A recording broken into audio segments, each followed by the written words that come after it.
Simply by showing California on the screen, the movies had created a real estate boom of historic proportions.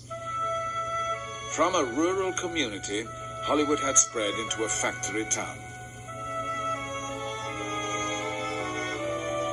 The stars and their mansions attracted tourists who sent postcards like these around the world. These were the homes of Buster Keaton, Pola Negri, William S. Hart, Douglas MacLean. The most publicized building was named Pickfair by the press. It was the home of Douglas Fairbanks and Mary Pickford.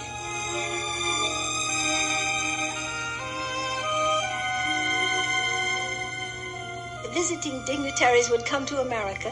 They wanted to go to Hollywood, and they wanted to see Douglas, Mary, and Charlie Chaplin.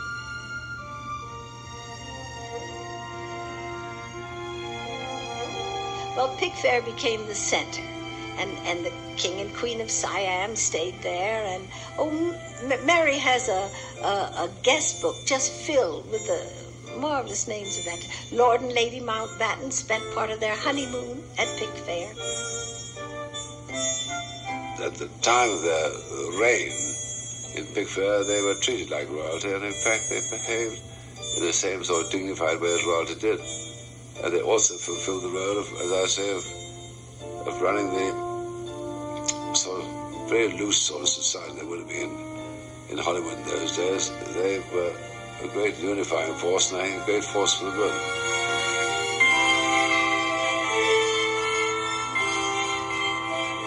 On the lawn at Pickfair, a Hollywood wedding for Jack Pickford, Mary's film star brother. Overhead, an aeroplane had showered the house with white roses. Outside the gates, 2,000 uninvited guests watched and waited.